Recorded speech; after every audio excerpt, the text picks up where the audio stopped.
भगवान शिव अपनी पत्नी पार्वती के साथ एक बार घूमते हुए धरती के अमरावती शहर पहुंचे। वहां शिव जी का एक बड़ा सा मंदिर राजा ने बनवाया था। शिव पार्वती दोनों को वह मंदिर पसंद आया, इसलिए दोनों वहीं रहने लगे। कुछ दिनों बाद मां पार्वती ने भोलेनाथ से कहा, प्रभु, मुझे चौसर खेलने की इच्छा है। भगवान ने सारा इंतजाम किया और दोनों आराम से चौसर खेलने लगे। तभी वहां मंदिर के पुजारी आ गए। पुजारी को आता देख मां पार्वती ने पूछा, आप बताइए, हम दोनों में से कौन यह खेल जीतेगा? जवाब में उन्होंने कहा, महादेव ही जीतेंगे। जैसे ही चौसर का खेल खत्म होने लगा तो पार्वती मां जीत गईं। माता पार्वती ने पुजारी की बात गलत साबित होने पर उन्हें झूठ बोलने की सजा के रूप में श्राप देकर कोढ़ी बना दिया। फिर पार्वती शिव जी के साथ कैलाश लौट गईं। अब लोग उस कोढ़ी पुजारी से दूर भागने लगे। राजा ने भी उसे मंदिर के कार्य से मुक्त करके किसी दूसरे ब्राह्मण को मंदिर का पुजारी नियुक्त कर दिया। कोढ़ी पुजारी भी उसी मंदिर के बाहर बैठकर अपने लिए भिक्षा मांगने लगा। कुछ दिनों बाद उस मंदिर में स्वर्ग से अप्सराएं आईं। पुजारी को देखकर उन्होंने उसकी हालत का कारण पूछा। उसने मां पार्वती द्वारा मिले श्राप के बारे में उन्हें बता दिया। सारी बातें जानने के बाद अप्सराओं ने पुजारी को पूरे 16 सोमवार तक विधिवत व्रत रखने के लिए कहा। पुजारी को इस पूजा की विधि नहीं पता थी, तो उसने अप्सराओं से इसके बारे में पूछा। उन्होंने बताया कि हर सोमवार को सूर्योदय से पहले उठना होगा। फिर नहाकर साफ कपड़े पहनने के बाद गेहूं के आटे से 3 अंग बनाना। उसके बाद घी से दीप चलाते हुए गुड़, बेलपत्र, अक्षत, नैवेद्य, फूल, चंदन, जनेऊ लेकर संध्या के समय सूर्यास्त से पहले प्रदोष काल में भोले बाबा की पूजा करना। पूजा करने के बाद एक अंग शिव शंभू को अर्पण करना और एक खुद ग्रहण करना। उसके बाद बचे हुए अंग को आसपास के लोगों में प्रसाद के रूप से बांट देना। इस तरह पूरे 16 सोमवार करने के बाद 17वें सोमवार को आटा लेकर उसकी बाटी बनाना। फिर उसमें घी के साथ गुड़ डालकर चूरमा तैयार करना। इसका शिव जी को भोग लगाकर इसे आसपास मौजूद सभी लोगों को प्रसाद के रूप में बांट देना।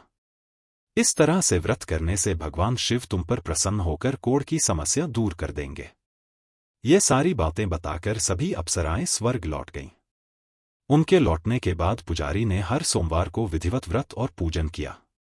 16 सोमवार पूरे करने के बाद 17वें सोमवार को सबको प्रसाद बांटते ही उसके कोढ़ की समस्या दूर हो गई। पुजारी के ठीक होने पर राजा ने दोबारा उस मंदिर में पूजा पाठ करने का जिम्मा उसे सौंप दिया। होते होते एक दिन दोबारा भोलेनाथ अपनी पत्नी पार्वती जी के साथ उसी मंदिर में पहुंचे। पार्वती जी ने जब देखा कि वो कोढ़मुक्त हो गए हैं, जो उन्होंने पुजारी से पूछा कि ऐसा कैसे हुआ। जवाब में पंडित ने उन्हें 16 सोमवार व्रत करने की अपनी कथा के बारे में बताया। पुजारी की बात सुनकर मां पार्वती काफी खुश हुई। उन्होंने भी 16 सोमवार व्रत रखने की ठान ली। इसके लिए मां पार्वती ने पुजारी से पूरी विधि जानी और अपने नाराज बेटे कार्तिकेय को वापस पाने के लिए नियम से व्रत करने लगीं। 17वें सोमवार को जब उन्होंने सबको प्रसाद बांटा तो उसके कुछ दिनों बाद ही कार्तिकेय लौट आए। उन्होंने मां पार्वती के पास पहुंचकर पूछा, माता, अचानक कुछ हुआ कि मेरा सारा गुस्सा ही खत्म हो गया। क्या आपने कोई उपाय किया था? जवाब में पार्वती जी ने 16 सोमवार के व्रत की कथा सुनाई।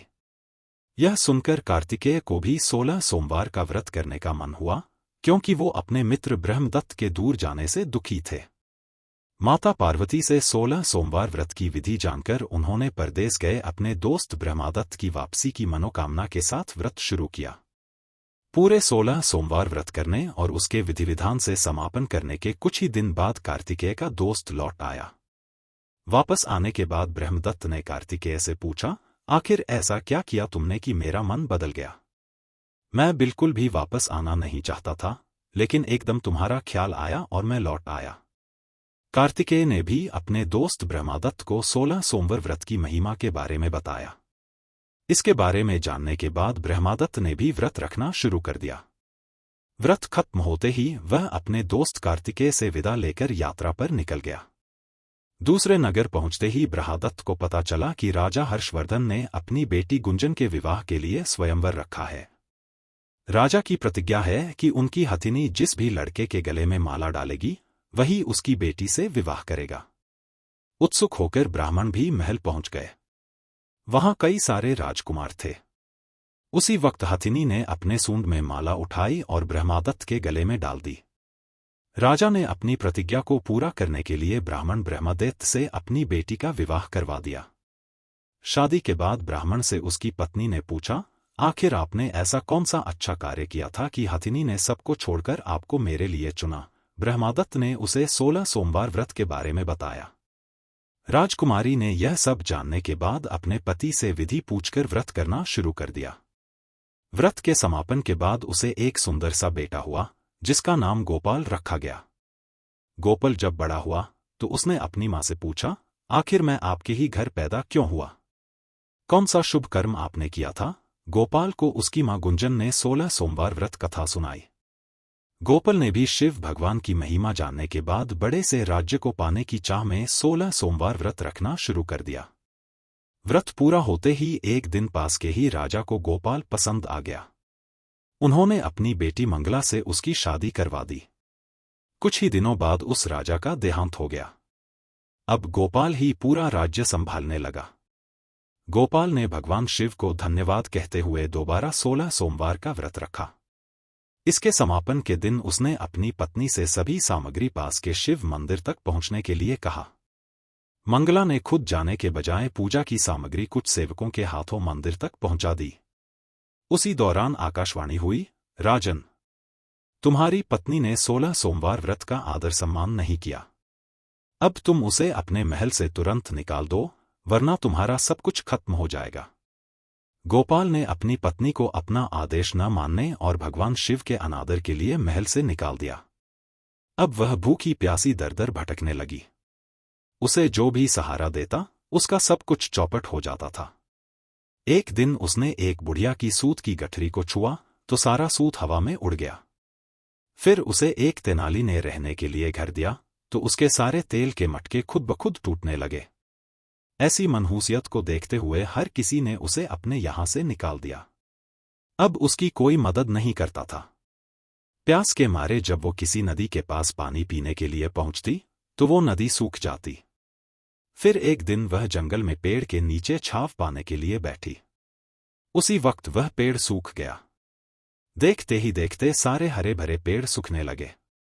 कुछ देर बाद वो एक तालाब में पहुंची। वहां का पानी जैसे ही उसने छुआ उस पर कीड़े पड़ गए। यह सब देखकर वो हैरान हो गई और उसी कीड़े वाले पानी को उसने पी लिया। भटकते भटकते एक दिन रानी पुजारी के पास पहुंची। उसे देखकर पुजारी समझ गया कि इसके साथ कुछ सही नहीं चल रहा है। उसने रानी को मंदिर में ही रहने की इजाजत दे दी। रानी मंदिर में सब्जी या फल को हाथ लगाती तो वो सड़ जाते, आटे को छूती तो उसमें कीड़े पड़ने लगते, पानी से बदबू आने लग जाती। यह सब देखकर पुजारी ने कहा, लगता है तुमसे कोई बड़ा अपराध हुआ है, जिससे नाराज होकर देवताओं ने तुम्हें दंड दिया है। इस बात के जवाब में रानी ने पुजारी को शिव की पूजा करने के लिए सामग्री से जुड़ी पूरी कहानी बता दी। यह बात जानने के बाद पुजारी बोले, तुम कल से ही 16 सोमवार का व्रत करना शुरू करो। इससे प्रसन्न होकर भोलेनाथ तुम्हें माफ कर देंगे। पुजारी से 16 सोमवार की विधि समझने के बाद अगले ही सोमवार से रानी से व्रत रखना शुरू कर दिया। पुजारी उसे हर सोमवार को व्रत कथा भी सुनाते थे। 17वें सोमवार को जैसे ही रानी ने अपने व्रत का समापन किया, वैसे ही राजा को अपनी पत्नी की याद आई। उन्होंने अपने सैनिकों को उसकी खोज में भेजा और घर वापस लाने का आदेश दिया। सैनिकों को जब पता चला कि वो मंदिर में रह रही हैं, तो उन्होंने रानी को अपने साथ चलने की प्रार्थना की। तभी पुजारी वहां पहुंचे और सैनिकों को वापस महल लौटने के लिए कहा। राजा को जब पता चला कि उसकी पत्नी मंदिर में है, तो वो उसे लेने के लिए वहां पहुंचे। उन्होंने पुजारी से माफी मांगी और सब कुछ बताया। पुजारी ने भी कहा कि यह सब भोले का प्रकोप था। आप अपनी पत्नी को ले जाइए। राजा और रानी के महल पहुंचते ही वहां खुशियां मनाई जाने लगीं। खुशी के मारे राजा ने पूरे नगर में मिठाई बंटवाई और ब्राह्मण व निर्धनों को खूब दान दिया। अब रानी महल में भगवान शिव की पूजा और 16 सोमवार का व्रत रखते हुए खुशी खुशी रहने लगी। कहानी से सीख, कहे गए कार्य को ठीक ढंग से करना चाहिए, खासकर पूजा अर्चना को, अन्यथा नकारात्मक परिणाम भुगतने पड़ सकते हैं।